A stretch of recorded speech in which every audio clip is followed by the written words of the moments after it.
de la loi portant sur la fixation des limites de province. Quelles sont les difficultés éprouvées par la population pour obtenir les duplicata? Nos reporters ont promené leur micro à travers quelques coins de Kinshasa. Antena, le journal, Dieu merci Nzob, Mabiala.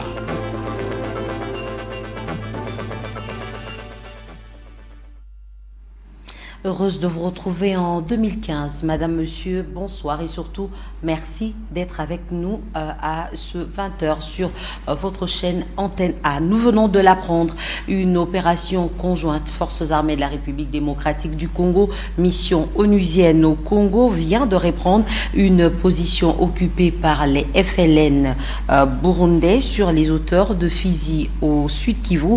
Notre correspondant à Goma, Pascal Moulego, a été dans la suite des hommes des troupes et il vous permet de suivre en exclusivité le compte rendu de cette opération par le commandant adjoint de la MONUSCO, le général Jean Bayo. À cause de l'urgence, ces images sont traitées de manière partielle. Suivez.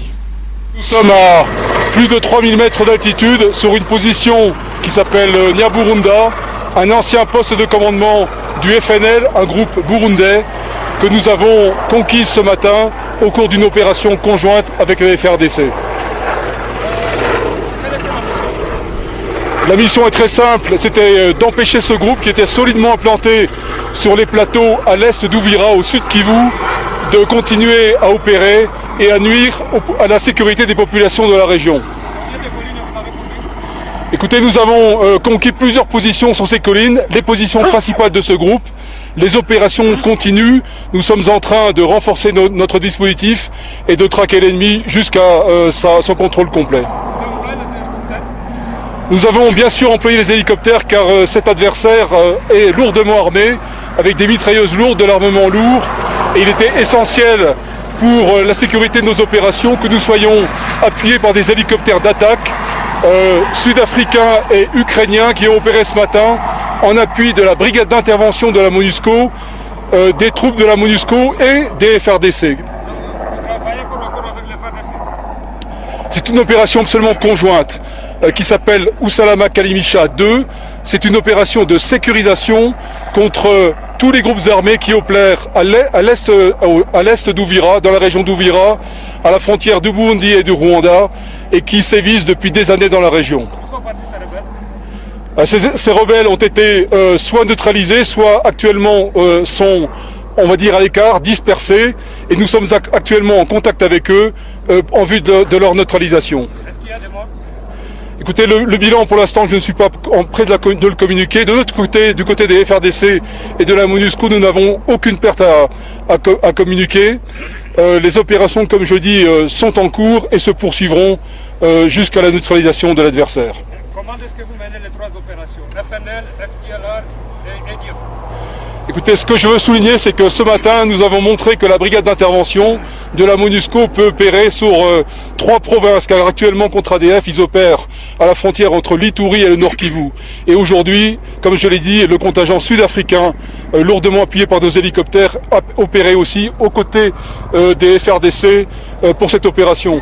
Mais notre effort, bien sûr, est en train de se polariser sur le FDLR. Nous savons que des opérations sont absolument imminentes, mais notre mandat porte compte sur la neutralisation de tous les groupes armés, étrangers ou congolais. Et nous poursuivrons notre mission avec détermination jusqu'à son terme. Nous sommes vraiment déterminés. C'est à combien de kilomètres de Bukavu ou d'Ouvira? Écoutez, nous sommes à vol d'oiseau, nous sommes à environ 25 km d'Ouvira. Mais comme je l'ai dit, nous sommes à plus de 3000 mètres d'altitude. C'est un terrain extrêmement difficile, très escarpé, dans lequel effectivement le rôle joué par les FRDC est absolument primordial. Ils sont habitués à ce terrain et nous sommes absolument confiants qu'ils vont non seulement tenir ces positions, mais bien sûr les consolider. Nous sommes absolument avec eux engagés dans cette opération. De Fizi, on revient directement sur Kinshasa pour vous dire que le ministre de la Communication et des Médias a tenu un point de presse ce vendredi 9 janvier à son cabinet dans la commune de la Gombe. C'est d'ailleurs le premier point de presse qu'il tient depuis le début de l'année en cours.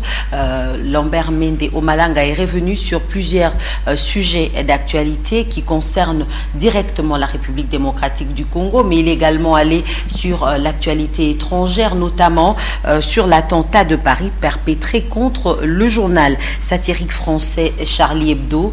Le point avec Alain Kiouka.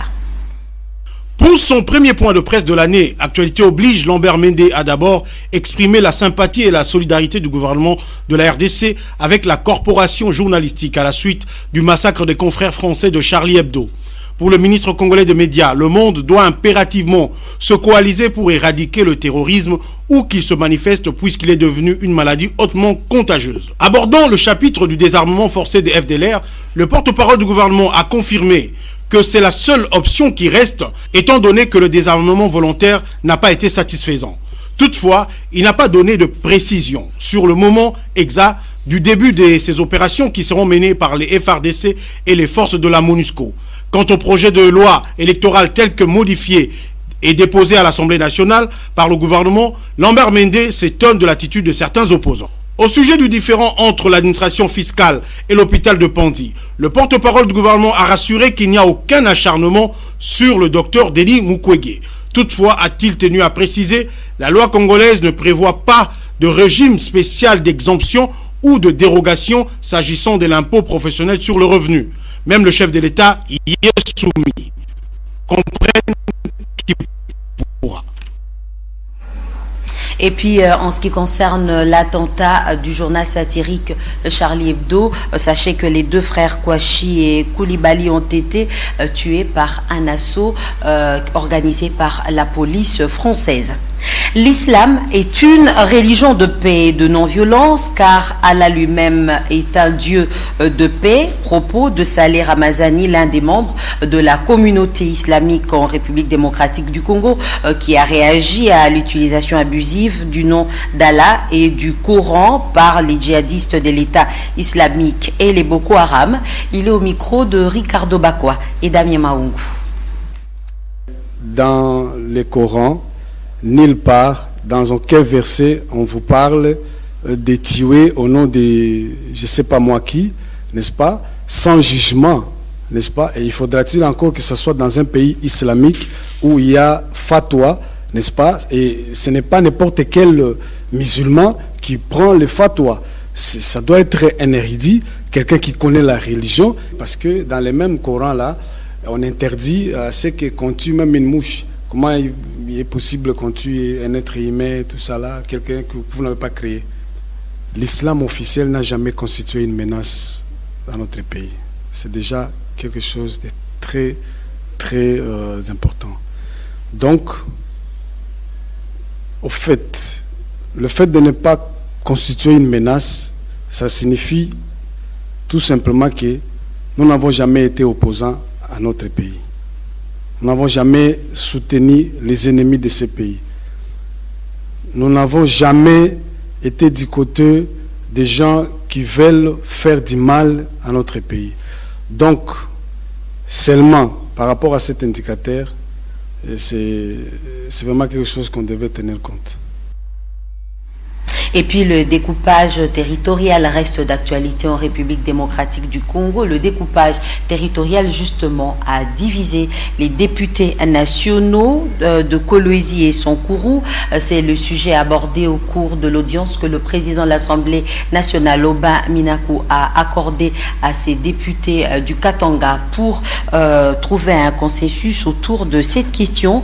Du reste, la plénière de ce vendredi 9 janvier a été consacré à l'examen du projet de loi portant fixation des limites des provinces à la chambre basse du Parlement, et le reportage est signé par Laïn Boufandombungu et Blaise Lunda. La réforme de l'organisation politique, administrative et territoriale en République démocratique du Congo ne cesse de frayer la chronique. En effet, la mise en place de nouvelles provinces implique entre autres modalités la fixation de leurs limites respectives et celle de la ville de Kinshasa conformément à l'alinéa 5 de l'article 2 de la Constitution. Voilà le sujet qui alimente le débat depuis ce dernier temps à la Chambre basse du Parlement. À ce jour, l'appartenance du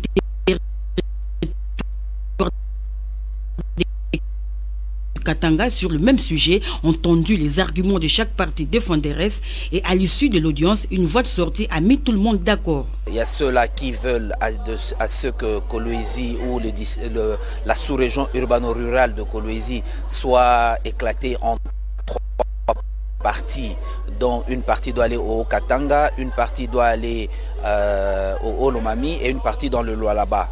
Mais tandis que pour ce qui est du Lualaba, on est clair, on a demandé c'est que la sous-région urbano-rurale de Kolwezi puisse rester dans le Lualaba parce qu'avant c'est là où il était et que nous devons nous référer à la plénière. Étant donné que Kolwezi n'a pas été érigé en province, nous, du Olomami, nous tenons à ce qu'on puisse découper en tenant compte, n'est-ce pas, de la viabilité. Le Olomami qui est enclavé a tout à fait droit à une partie de ce district-là pour se désenclaver. Une manière pour Obéminakou de préserver la paix et baisser les tensions entre les députés concernés. Signalons que rien n'a filtré de l'audience que le speaker de la Chambre basse du Parlement a accordé aux députés nationaux des Sankourou.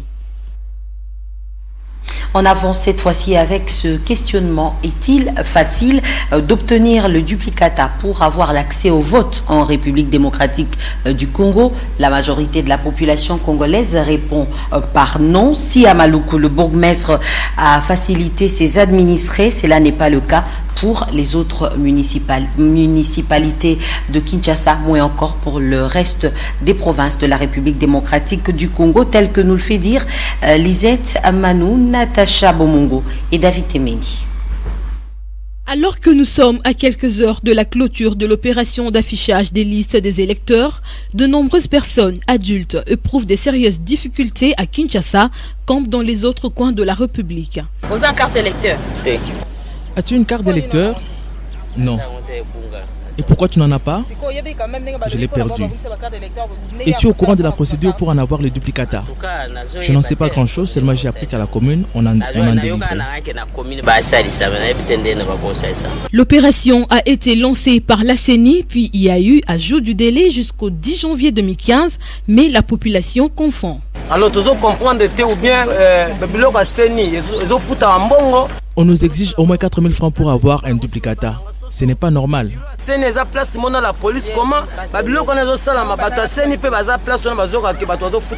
En effet, obtenir le PV de la perte de carte relève des OPJ, donc la justice.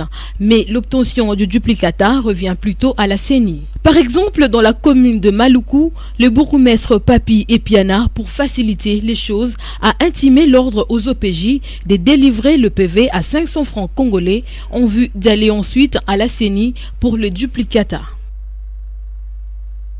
On reste dans le même chapitre pour vous dire que le questeur de la Commission électorale nationale indépendante a fait la ronde de quelques sites, notamment à Maluku, Ntsele, Massina et Limete, pour voir comment se déroulent les consultations des listes provisoires des électeurs qui prendront d'ailleurs fin ce samedi 10 janvier, excepté la remise des duplicata qui se poursuit. Il était accompagné par les membres de la plénière. Nadia Koulinfouka, David Tembeni était dans la suite du questeur de la CENI. À 2 jours de la clôture des consultations de listes provisoires des électeurs, une équipe de la CENI composée de Madame le questeur et quelques membres de l'Assemblée plénière des 7 institutions a effectué une descente sur le terrain pour palper du doigt le travail qui se déroule dans les différents sites choisis par la CENI pour la révision du fichier électoral. Premier site à visiter, l'Institut technique commercial et industriel de Maluku. Ici, les constats ne pas du tout satisfaisants. En effet, 6 882 électeurs dont les noms figurent sur les listes affichées, seuls 156 ont pu consulter les listes. Après Maluku, direction la commune de Lansele, les préposés trouvés à l'Institut des Kinkole en Sele et Don Bosco à Massina ont, au cours du petit échange avec la délégation, rassuré les autorités de la CENI du bon déroulement des opérations. La dernière étape a été celle de Saint-Raphaël. Là, les membres de la CENI ont été suivis attentivement les chefs de l'antenne de l'IMT qui leur a fait part des difficultés rencontrées, surtout à quelques jours de la fin. À l'issue de la tournée, Madame le questeur n'a pas manqué à dire. Globalement, ça se passe bien, mais la difficulté, c'est parce que cette opération est couplée avec l'opération de la délivrance du duplicata. On devait arrêter depuis le 24 décembre, mais on a pensé prolonger jusqu'au 10. Là, on ne peut plus. L'opération de délivrance du duplicata, elle, par contre, continue. Il ne faudra pas que les gens pensent qu'on arrête au même moment. Il faut qu'ils continuent à aller à au niveau de nos antennes pour pouvoir solliciter ces duplicata-là en remplissant les préalables qu'on a demandé, en séparant l'exigence légale de pouvoir aller chez l'OPJ pour obtenir les PV, les pertes de pièces, et la délivrance de la carte qui est quelque chose, une attribution de la CENI. Donc qu'on ne mélange pas les deux, on amène les PV et la CENI octroie gratuitement la carte d'électeur. L'opération consultation de liste provisoire s'arrête ce 10 janvier, mais la remise de duplicata continue. Sachez en même temps que le Front national contre la révision constitutionnelle dit non à toute tentative de révision de la loi électorale. Ce front a lancé officiellement hier, jeudi 8 janvier, à l'hôtel Africana Palace, une campagne contre la révision de la loi fondamentale, à savoir la loi électorale, et contre le glissement. C'est un reportage signé par Sylvain Kapombo-Bosengele et Africa Mujinga. Le gouvernement de la République a déposé à l'Assemblée nationale les projets de loi portant modification de la loi électorale. Le Front populaire s'est dit inquiet de cette démarche qui, selon lui, vise la révision de la Constitution. C'est ce qui justifie le lancement de cette campagne contre la révision de la Constitution, de la loi électorale et ce qu'il appelle glissement. Le gouvernement d'absence de cohésion nationale. Ce gouvernement a adopté les glissements, c'est-à-dire la loi électorale qu'on vient d'envoyer au Parlement. Cette loi qui va nous amener à l'identification. Et tant qu'il n'y a pas d'identification, il n'y a pas d'élection. Si nous appelons glissement, c'est-à-dire nous allons dépasser 2016. Le message de cette campagne a été livré en 4 langues, à savoir les Français, les Lingala, les Swahili et les Chiluba. Peuple congolais, trop c'est trop. Non à un troisième pénalty litigieux.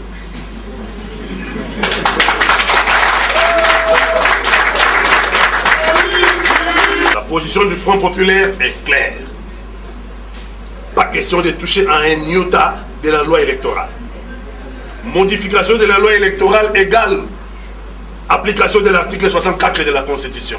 Le Front populaire promet dans les jours à venir la descente sur terrain en vue de sensibiliser la population sur les boycotts de ces projets de loi. Demain, samedi 10 janvier, le Conseil supérieur de l'audiovisuel va souffler sur sa 4e bougie, et c'est ce vendredi 9 janvier que son personnel s'est réuni au jardin de son siège pour échanger les vœux. 2015 est une année électorale et le président du CESAC, Tito Ndombi, a déclaré que cette institution d'appui à la démocratie est désormais debout pour servir la nation congolaise. Rikizami Djouzen Belebele.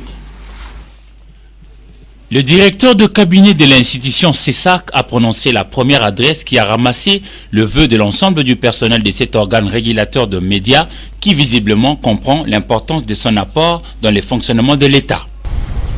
Cette manifestation d'empathie est particulièrement la bienvenue en ce moment où le mercenariat d'entreprise est à la porte de l'institution. Président du Conseil supérieur de l'audiovisuel et de la communication, Tito Ndombi renchérit que le CESAC est désormais debout pour servir la nation. Je voudrais partager avec vous la vision d'un CESAC debout. Debout en bout. Le CESAC relance toutes ses antennes provinciales pour un rendement efficace dans la régulation de médias, lesquels seront bientôt sollicités avec les élections en RDC. L'actualité oblige, le CESAC est également Charlie Hebdo en signe de solidarité aux confrères français tués le 7 janvier 2015. L'actualité ce vendredi 9 janvier, c'est aussi cet entretien que le Premier ministre Augustin Matata Ponyo a accordé à la délégation de la Banque mondiale conduite par son vice-président. Le reste de l'actualité avec Magali Sissi et Jean-Louis Suekama. C'est une visite à la suite de l'invitation du Premier ministre à la dernière conférence internationale sur le développement économique de la RDC. Les affaires plus spécifiques liées au programme de la Banque mondiale en RDC. Le Premier ministre qui fait un travail excellent, d'excellente qualité, a encore une fois clarifié les priorités du pays que sont l'agriculture et le projet de Boussangani que le gouvernement est en train de mettre en place est un projet qui certainement va permettre d'avoir une production agricole en quantité suffisante et peut-être réduire les prix de certaines denrées de première nécessité si la production arrive à... Donc nous pensons que c'est des genre de projets que nous sommes prêts à soutenir. Nous avons également parlé de certains projets, de certaines priorités qui avaient été mises en œuvre, la question de l'aéroport de Goma, la question de financement d'une ligne de transmission pour le parc agricole. Donc tous ces projets qui sont des projets nouveaux qui s'additionnent aux projets existants. Ce genre de rencontre permet de voir l'expérience d'autres pays. Qu'est-ce qui a marché dans ce pays? Quels sont les défis auxquels les pays font face? Au cours des conversations, il y a eu une participation des professeurs, des gens du monde académique, y compris un prix Nobel qui a fait une intervention par voie de vidéoconférence pour parler de la RDC.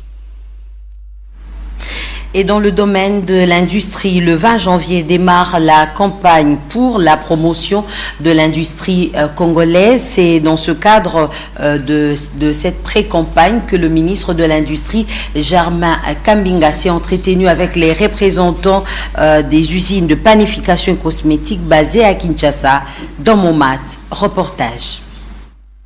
Promouvoir l'industrie locale congolaise, le Made in DRC. C'est le leitmotiv de l'action du ministre congolais de l'Industrie. Et c'est dans l'optique de faire participer tous les opérateurs de son secteur pour l'atteinte de cet objectif que Germain Kambinga s'est entretenu ce vendredi à son cabinet de travail avec les représentants des usines de panification et cosmétiques basées à Kinshasa. Le ministère de l'Industrie s'est résolument inscrit dans le sens de la protection des industries locales et pour ce faire, avec l'autorisation du chef du gouvernement, son Excellence Augustin Matata Ponyo, nous devons lancer une campagne si vous voulez, d'exaltation du patriotisme économique, dire aux Congolais que dans ce pays, il y a une industrie qui se structure et qui fait un travail de qualité et demander aux Congolais de consommer, si vous voulez, les productions locales.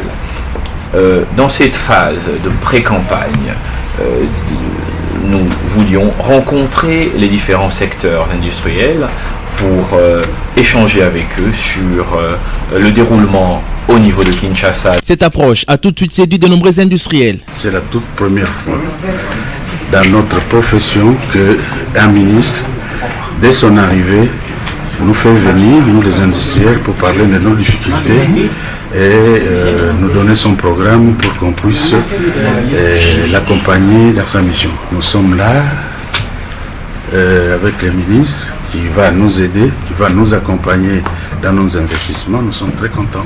Le ministre de l'Industrie a saisi cette occasion pour inviter les industriels au respect des normes standards en matière de production. Ainsi leur a-t-il promis d'être leur avocat auprès de la population. Germain Kambinga a, par la même circonstance, annoncé la tenue au mois de mars prochain du premier salon de l'industrie congolaise. Les branches d'assurance vie incendie automobile ont fait l'objet de la paye de 160 dossiers à l'espace jeudi sinistre de Limité 7e rue la semaine en cours dans Momat, Willy Kacha. L'année 2015 débute bien à la Société nationale d'assurance avec l'organisation de 2 opérations de jeudi sinistre à l'espace d'une semaine. La dernière en date est celle de ce jeudi 8 janvier, coordonnée par Lucien Ekofo, directeur régional de Kinshasa. 7 ans après, l'opération Jeudi Sinistre continue à faire non seulement parler d'elle à travers toute la République, mais aussi satisfait bon nombre de familles en situation de sinistre. C'est une question de respecter la procédure. Donc, du début de la fin de la procédure, dès que vous respectez, au moment opportun, la SONAS va vous appeler pour vous payer. Pour la semaine en cours, l'assureur national a payé 160 dossiers sinistres dans les branches d'assurance vie, incendie et automobile. Et puis en sport, Hervé Ndonga, joueur du tout-puissant Mazembe de Lubumbashi, a signé un contrat d'une saison au sein du club angolais de Progresso. Patrick Borel-Mukiendi, Rigo Moulopo pour les détails. Après avoir presté avec brio au sein du club louchois du tout-puissant Mazembe Anglebert, Hervé Ndonga Mianga a été transféré à l'amiable dans la formation angolaise des Progresso Associação do Sombizanga pour une saison renouvelable, ce en présence de 2 comités congolo-angolais. Pour le polyvalent Ndonga Hervé, la bénédiction du père est une lumière pour réaliser un bon championnat. Toutes les bénédictions du club, je suis super content avec mon papa. Donc aujourd'hui, je pars avec tous les bénédictions du monde parce que papa soit un peu sur bénédiction au Kenya, ça veut dire que confiance est allée, les nouveaux départs, nouveaux objectifs, nouveaux pays, nouveaux villes. Donc ça a été une forte décision pour partir avec le plaisir que j'ai eu au club. Le président du tout-puissant Mazembe, Moïse Katumbi, a souhaité plein succès à Hervé. Notre bénédiction, je voudrais un jour voir Ndonga jouer au Portugal ou dans n'importe quel pays. Il faut respecter aussi le contrat de joueur. Donc Ndonga est resté chez Mazembe pendant très longtemps et il a été sollicité en bonne et due forme. Hervé Ndonga, qui a remporté plusieurs coupes avec Mazembe, rejoint une équipe qui a terminé 10e de la dernière édition du Girabola, le championnat angolais. Les Progresso da Lunda Sul se renforcent en vue du prochain exercice 2015 où il fera face avec des colosses comme Cabuscorp do Palanca, Primeiro de Agosto et Recreativo d'Olibol.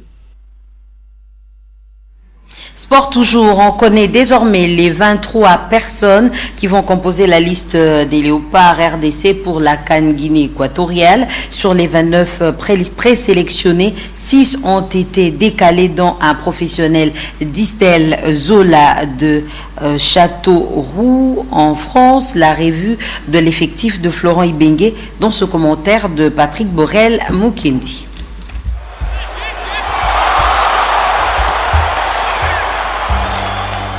Hormis Lomboto, Kabangu, Zola, Luvumbu, Bangala et Lomanissa, la liste des léopards affiche désormais complet. L'ensemble du groupe qui a effectué les éliminatoires a été reconduit. On note tout de même les arrivées des Mandanda, Walembo, Kage et Mbokani. Pourquoi avoir attendu longtemps pour publier la liste des 23? Les sélectionneurs principaux avancent quelques raisons. On a attendu parce qu'il fallait réserver les billets du retour. Donc on a attendu le bon moment. Je voulais pas que les joueurs le sachent par internet. Donc le bon moment. Aujourd'hui, ils viennent de le savoir. Ils ont leur vol tout à l'heure. Donc ils n'ont pas beaucoup de temps pour cogiter et laisser aussi en amertume à leurs coéquipiers qui vont être tristes de les voir partir parce qu'il y avait une très bonne ambiance à 29. Là il y en a 6 qui s'en vont. Évidemment il y a des affinités. Quand il y a des départs comme ça, évidemment ça fait un petit peu de chagrin, mais bon, on est des professionnels, il faut repartir très vite. Je voulais pas que les 6 partants soient là en train de ressasser. Je voulais que dès l'annonce de leur départ, ils puissent partir très vite.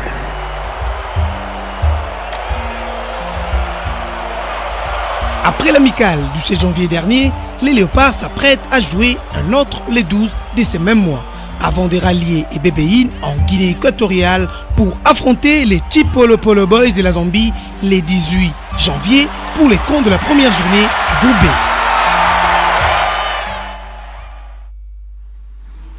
Place à présent à la revue de presse dans une sélection, un commentaire signé par Patrick Polydor Gaziami.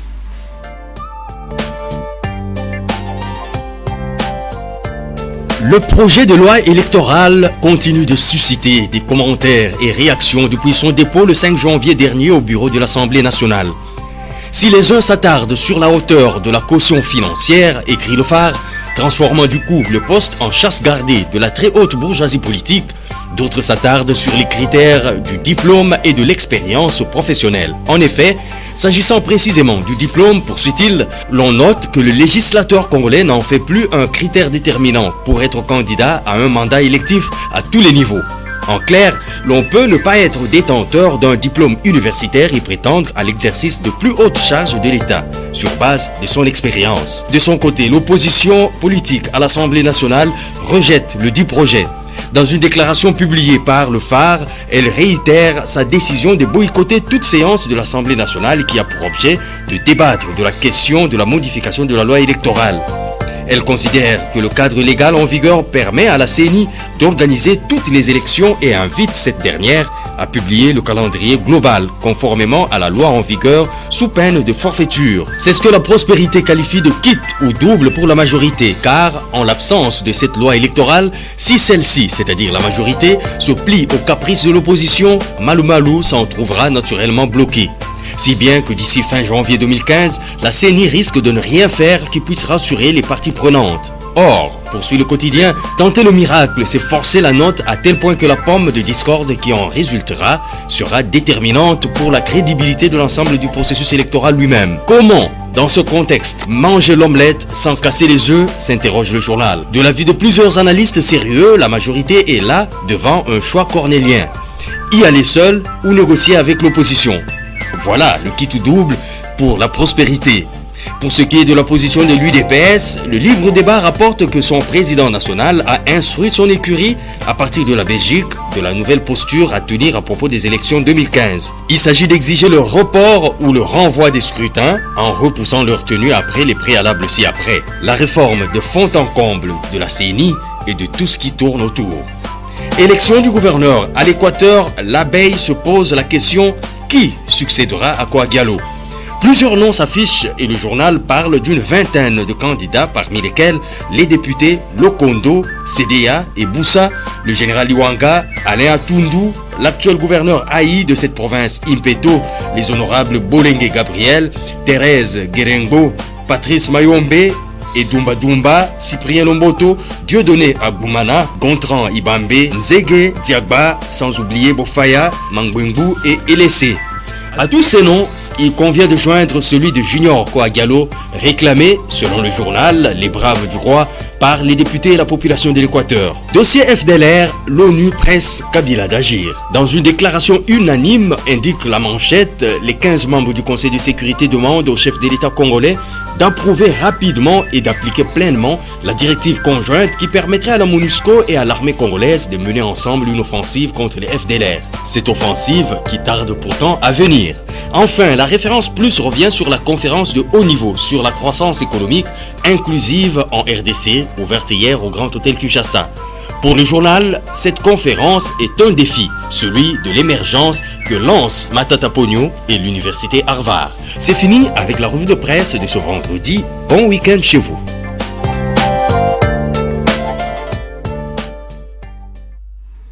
C'est donc par ici que nous mettons un terme à ce journal. Merci à vous tous qui nous avez suivis à partir de Yaoundé au Cameroun. Je vous retrouve demain à 19h avec le même plaisir sur votre chaîne.